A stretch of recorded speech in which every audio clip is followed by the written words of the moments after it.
PC level editing mobile पर भी possible है, बट कोई चाहता नहीं है कि वो पब्लिकली एक्सपोज हो, क्योंकि लोगों के बीच हाइप बनी हुई है कि पीसी एडिटिंग ही असली एडिटिंग है। मोबाइल पर तो बच्चे भी एडिट कर सकते हैं। बच्चे भी एडिट कर सकते हैं। तो इसी डिस्क्रिमिनेशन को खत्म करने के लिए इस insane video editing hacks series के पार्ट 1 में मैं सिखाऊंगा पजल अटैच एनिमेशन बनाना, वायरल एनिमेटेड कैरेक्टर्स को क्रिएट करना, शाइनी इफेक्ट्स को बनाना एंड ग्लास मॉर्फिक पीएनजी को बनाने के साथ साथ और भी बहुत कुछ। तो बिना एक भी सेकंड गवाए लेट्स बिगिन इट बॉयज। लोगों को लगता है कि ये एनिमेशन सिर्फ पीसी पर बनाया जा सकता है, बट इसको मोबाइल पर क्रिएट करने के लिए अलाइट मोशन में सेम सेटिंग पर एक न्यू प्रोजेक्ट को क्रिएट कर लेना है, जहाँ से इस प्लस पर टैप करके मीडिया में से कोई भी बैकग्राउंड को ऐड कर लेना है एंड इसको फुल स्क्रीन करने के लिए कॉर्नर में से 3 डॉट पर टैप करके स्ट्रेच टू कंपोजिशन एरिया पर क्लिक कर देना है। देन इसके मूव एंड ट्रांसफॉर्म में आकर इस जेड एक्सिस पर टैप करके इसको 1000 तक बढ़ा लेना है और स्केल में आकर इसकी साइज को वापस से इंक्रीज कर लेना है। फिर यहाँ से बैक आकर वापस से प्लस पर क्लिक करना है एंड शेप वाले सेक्शन को स्क्रॉल करके इस पजल वाले शेप को ऐड कर लेना है और इसके कलर एंड फिल में से अपने कलर को भी चूज कर लेना है। बाद में यहाँ इफेक्ट पर से ऐड इफेक्ट में आकर इस स्मूथ बीवेल इफेक्ट को ऐड कर लेना है और इसकी रेडियस को कम करके 10 तक कर लेना है। फिर इसके मूव एंड ट्रांसफॉर्म में से स्केल में आकर इसकी साइज को थोड़ा कम कर लेना है एंड मूव एंड ट्रांसफॉर्म में से इसको ड्रैग करके बॉटम लेफ्ट कॉर्नर में कुछ इस तरह से सेट कर लेना है। इसके बाद इस कॉर्नर पर टैप करके लेयर को डुप्लीकेट कर लेना है एंड डुप्लीकेट वाली लेयर के मूव एंड ट्रांसफॉर्म में से इसको ड्रैग करके फर्स्ट वाली शेप पर कुछ इस तरह से फिक्स कर लेना है, जिससे ऊपर वाली शेप का हुक नीचे वाले शेप का स्लॉट में फिट हो जाए। और ऐसे ही लेयर को डुप्लीकेट करके 2 और शेप्स को ऐड कर लेना है। देन अगेन से प्लस पर टैप करके मीडिया में से अपनी कोई भी पीएनजी को ऐड कर लेना है एंड पीएनजी के मूव एंड ट्रांसफॉर्म में से स्केल में आकर पहले तो इसके साइज को कम कर लेना है, फिर मूव में से ड्रैग करके पजल के बीच में सेट कर लेना है। बाद में यहाँ से पीएनजी को 3 टाइम्स डुप्लीकेट कर लेना है, क्योंकि 4 शेप है तो हर पीएनजी को एक एक शेप से क्लिक करना है, जिसके लिए सभी पीएनजी की लेयर्स को यहाँ से ड्रैग कर करके इन शेप्स की लेयर्स के बीच में सेट कर लेना है। एक बार देख लो कुछ इस तरह का लेयर पैटर्न बनना चाहिए। अब टॉप वाले पीएनजी को सेलेक्ट करके इन 3 डॉट पर से इस क्रिएट क्लिपिंग मास्क पर क्लिक कर देना है और सेम चीज बाकी की 3 पीएनजीज के साथ भी कर लेना है, जिससे होगा ये कि पीएनजी का 1/4 पार्ट उसके पिछले वाली शेप से क्लिप हो जाएगा एंड वो 1/4 पार्ट तभी विजुअल होगा जब उसके पिछले वाली शेप उस पार्ट को कवर करेगी, लाइक दिस। बट इससे पीएनजी का पार्ट शेप के साथ सिर्फ विजिबल होगा, वो शेप के साथ मूव नहीं करेगा। तो इस चीज के लिए हमें पीएनजी और शेप दोनों को यहाँ से लॉन्ग प्रेस करके सेलेक्ट कर लेना है एंड इस वाले ऑप्शन पर क्लिक कर देना है, जिससे पीएनजी का 1/4 पार्ट एंड शेप आपस में ग्रुप हो जाएंगी एंड यही सेम चीज बाकी बची 3 पीएनजीज के साथ भी कर लेना है। और अब अगर मैं किसी एक ग्रुप को मूव करूँ तो पीएनजी और शेप एक साथ मूव हो रहे हैं। तो अब बारी आती है इन पार्ट्स को एनिमेट करने की, जिसके लिए ग्रुप 1 को सेलेक्ट करके इसके मूव एंड ट्रांसफॉर्म में आ जाना है एंड यहाँ से एक की फ्रेम स्टार्टिंग में ऐड करके एक की फ्रेम थोड़ा आगे ऐड कर देना है। साथ ही सेम टाइम पॉइंट पर एक एक की फ्रेम रोटेट में से भी ऐड कर देना है और ऐसे ही मूव एंड रोटेट में से एक एक की फ्रेम्स बाकी के 3 ग्रुप्स में भी ऐड कर देना है।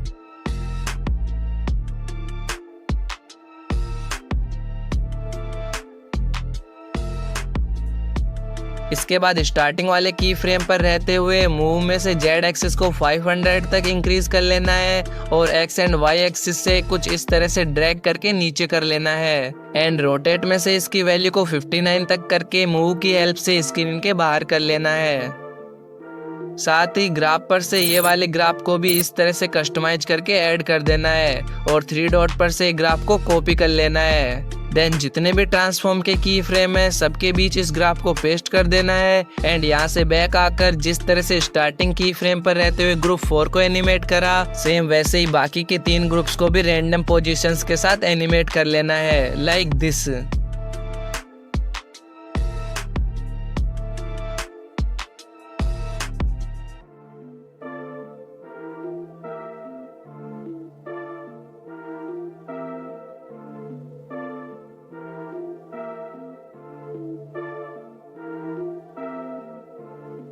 और जैसे लास्ट ग्रुप को भी एनिमेट कर लोगे तो कुछ ऐसा सा एपिक एनिमेशन तुम्हारे सामने होगा।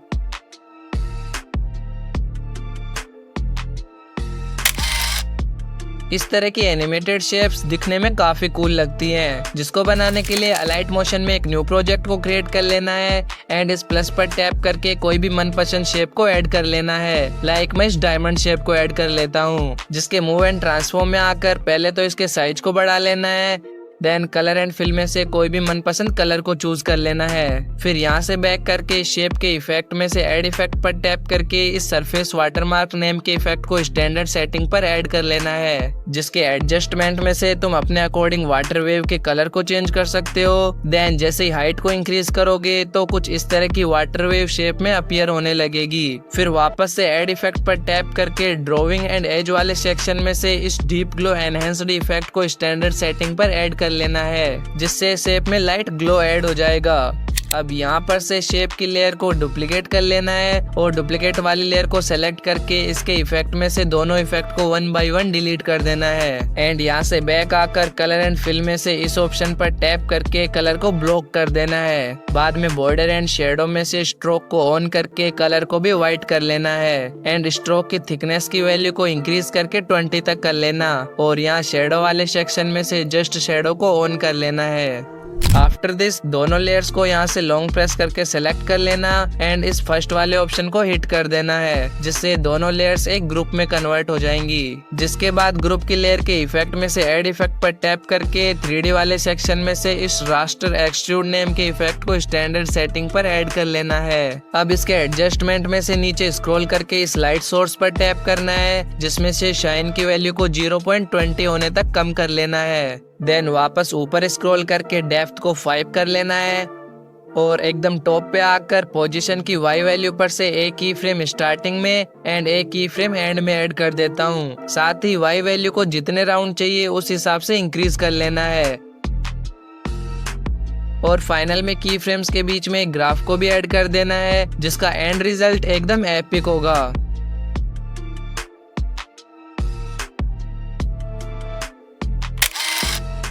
इस टाइप की PNG आजकल खूब वायरल चल रही है, जिसको मोबाइल पर बनाने के लिए अलाइट मोशन में एक बैकग्राउंड को ऐड कर लेना है और इस प्लस पर टैप करके इस स्क्वायर को ऐड कर लेना एंड इसके मूव एंड ट्रांसफॉर्म में से स्केल में आकर इसकी साइज को इंक्रीज कर लेना है। देन यहाँ से एडिट शेप में आकर साइज की X वैल्यू को 163 एंड Y वैल्यू को 115 कर लेना है, जिससे एक परफेक्ट स्क्वायर रेडी हो जाएगा। अब इसके इफेक्ट पर से ऐड इफेक्ट में आकर इस कॉपी बैकग्राउंड नेम के इफेक्ट को स्टैंडर्ड सेटिंग पर ऐड कर लेना है। फिर से एक बार ऐड इफेक्ट पर टैप करके ब्लर वाले सेक्शन में से इस गॉसियन ब्लर को स्टैंडर्ड सेटिंग पर ऐड कर लेना है एंड इसके एडजस्टमेंट में से स्ट्रेंथ की वैल्यू को 0.300 तक कर लेना है। बाद में यहाँ से लेयर को डुप्लीकेट कर लेना और डुप्लीकेट लेयर को सेलेक्ट करके इसके इफेक्ट में से दोनों इफेक्ट्स को डिलीट कर देना है।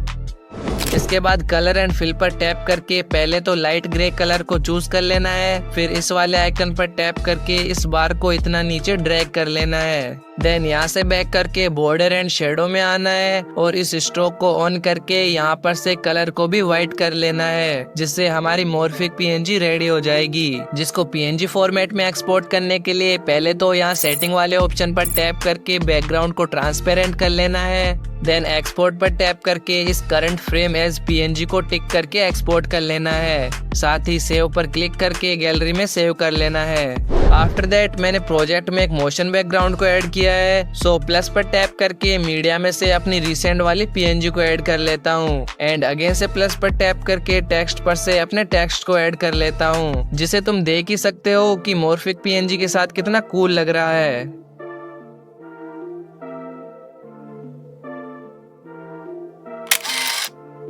ये वाले इफेक्ट को बनाने के लिए अलाइट मोशन में एक न्यू प्रोजेक्ट को क्रिएट कर लेना है एंड इस प्लस पर टैप करके मैं मीडिया में से एक बैकग्राउंड को ऐड कर लेता हूँ और एक बार फिर से प्लस पर टैप करके मीडिया में से अपनी PNG को भी ऐड कर लेना है, जिसमें शाइन इफेक्ट को ऐड करना है। देन इस ऑप्शन पर टैप करके PNG की लेयर को डुप्लीकेट कर लेना है एंड डुप्लीकेट वाले लेयर के इफेक्ट में से ऐड इफेक्ट पर टैप करके कलर एंड लाइट वाले सेक्शन में से इस ब्राइटनेस लेस कॉन्ट्रास्ट नेम के इफेक्ट को स्टैंडर्ड सेटिंग पर ऐड कर लेना है, जिसके एडजस्टमेंट में से ब्राइटनेस को 26% तक इंक्रीज करके कॉन्ट्रास्ट को +18% तक कर लेना है। फिर वापस ऐड इफेक्ट पर टैप करके ड्रॉविंग एंड एज वाले सेक्शन में से डीप ग्लो एनहांस्ड इफेक्ट को स्टैंडर्ड सेटिंग पर ऐड कर लेना है, जिसके एडजस्टमेंट में से ग्लो रेडियस को 0.005 करके ग्लो अल्फा को 50% कर लेना है।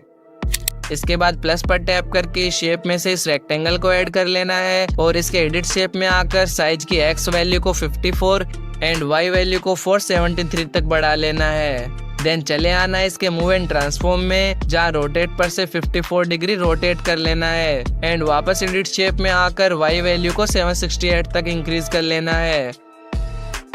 और बैक आकर इफेक्ट में से ऐड इफेक्ट पर क्लिक करके ब्लर वाले सेक्शन में से इस बॉक्स ब्लर इफेक्ट को स्टैंडर्ड सेटिंग पर ऐड कर लेना है। साथ ही इसकी स्ट्रेंथ की वैल्यू को भी 200 तक बढ़ा लेना। फिर यहाँ से बैक करके इसके मूव एंड ट्रांसफॉर्म में से इसको ड्रैग करके टॉप लेफ्ट कॉर्नर में लाकर यहाँ एक की फ्रेम को ऐड कर देना है एंड देन टाइमलाइन में थोड़ा आगे आकर इसको ड्रैग करके बॉटम राइट कॉर्नर में ले आना है। साथ ही की फ्रेम्स के बीच में एक ग्राफ को भी ऐड कर देना है।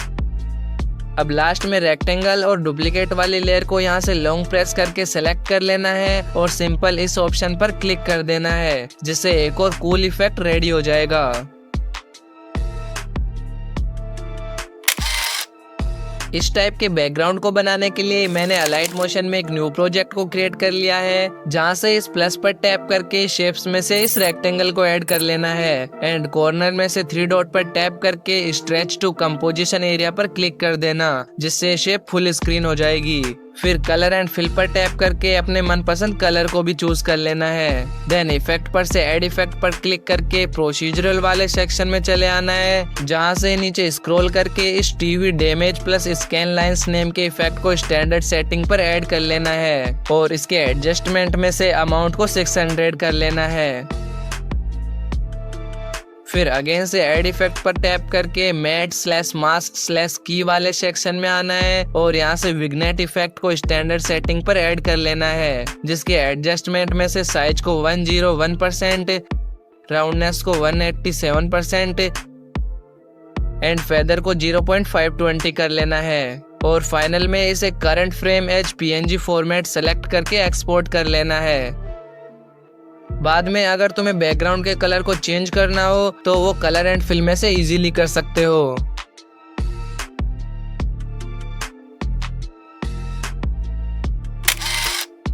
इस टाइप के एनिमेटेड कैरेक्टर्स को तुमने किसी ना किसी यूट्यूबर की वीडियो में जरूर से देखा होगा। इसको क्रिएट करने के लिए अलाइट मोशन में एक न्यू प्रोजेक्ट को क्रिएट कर लेना है एंड प्लस पर टैप करके शेप में से सर्कल को ऐड कर लेना है और इसके एडिट शेप में आकर साइज की वाई वैल्यू को 222 तक करके यहाँ से बैक आ जाना है। देन मूव एंड ट्रांसफॉर्म पर क्लिक करके स्केल में से इसकी साइज को कुछ इतना बढ़ा लेना है एंड मूव की हेल्प से ड्रैग करके इसे कुछ इस तरह से नीचे ले आना है। अगर इसकी विड्थ कम लगे तो वापस एडिट शेप में आकर इसकी वाई वैल्यू को थोड़ा और इंक्रीज कर लेना एंड वापस मूव एंड ट्रांसफॉर्म में आकर पहले तो इसे थोड़ा नीचे ड्रैग कर लेना है और थोड़ा सा साइज को भी बढ़ा लेना है। सही से सेट कर लेने के बाद इसके कलर एंड फिल में से अपने मनपसंद कलर को भी चूज कर लेना है। इसके बाद फिर से प्लस पर टैप करके दोबारा एक सर्कल को ऐड कर लेना है एंड इसके मूव एंड ट्रांसफॉर्म में आकर फर्स्टली तो इसके साइज को बढ़ा लेना है, देन मूव की मदद से ड्रैग करके नीचे वाली शेप के ऊपर कुछ इस तरह से सेट कर लेना है। साथ ही कलर एंड फिल में से इस कलर पिकर को टैप करके पॉइंटर को नीचे वाली शेप पर ड्रैग कर देना है, जिससे सेम कलर इस वाले सर्कल में भी फिल हो जाएगा। फिर यहाँ से बैक करके वापस प्लस पर टैप करके शेप में से सर्कल को ऐड कर लेना है एंड इसके एडिट शेप में आकर साइज की एक्स वैल्यू को 10 एंड वाई वैल्यू को 56 कर लेना है और मूव एंड ट्रांसफॉर्म में आकर इसको ड्रैग करके आई वाले सेक्शन पर कुछ इस तरह से फिक्स कर लेना है। अगर आई की विड्थ कम लगे तो एडिट शेप में से एक्स वैल्यू को थोड़ा और बढ़ा सकते हो। बाद में कलर एंड फिल पर टैप करके कलर को व्हाइट कर लेना है। साथ ही बॉर्डर एंड शेडो पर टैप करके यहाँ से शेडो को ऑन कर लेना है। इसके बाद इफेक्ट पर से ऐड इफेक्ट में आकर डीप ग्लो एनहांस्ड इफेक्ट को ऐड कर लेना, जिससे हमारे कैरेक्टर की एक आंख बनकर रेडी हो जाएगी, जिसको यहाँ पर टैप करके डुप्लीकेट कर लेना और डुप्लीकेट वाली लेयर को सेलेक्ट करके इसके मूव एंड ट्रांसफॉर्म में से ड्रैग करके फेस के दूसरी साइड पर भी अच्छे से सेट कर लेना है और हमारा कैरेक्टर रेडी हो जाएगा। अब बारी आती है इसके आईज को एनिमेट करने की, जिसके लिए प्लस पर टैप करके ऑब्जेक्ट स्लैश एलिमेंट में से नल को ऐड कर लेना है। फिर आई वाली लेयर को सिलेक्ट करके यहाँ पर टैप करना और इसे नल 1 के साथ लिंक कर देना, और ऐसे ही दूसरी साइड की आई को भी नल 1 से लिंक कर देना। इससे होगा ये कि हम दोनों आईज को नल की हेल्प से एक साथ कंट्रोल कर सकते हैं। तो आईज को एनिमेट करने के लिए नल लेयर को सेलेक्ट करके इसके मूव एंड ट्रांसफॉर्म में आना है, जहाँ से टाइमलाइन में 15 टाइम फ्रेम दूर आकर एक की फ्रेम को ऐड कर देना है और एक की फ्रेम टाइम पॉइंट 3 पर ऐड कर देना है। देन वापस टाइम पॉइंट 2 पर आकर आइज को हल्का सा लेफ्ट में ऊपर की ओर ड्रैग कर देना है। फिर टाइम पॉइंट 4 पर आकर आइज को राइट में ऊपर की ओर हल्का सा ड्रैग कर देना है। तुम चाहो तो अपने अकॉर्डिंग भी की फ्रेम्स को ऐड करके आइज को एनिमेट कर सकते हो। एंड एनिमेट करने के बाद की फ्रेम्स के बीच में इस वाले ग्राफ को भी ऐड कर देना है और ग्राफ को 3 डॉट पर से कॉपी करके बाकी के की फ्रेम्स के बीच में भी पेस्ट कर देना है, जिससे आपका एपिक एनिमेटेड कैरेक्टर रेडी हो जाएगा।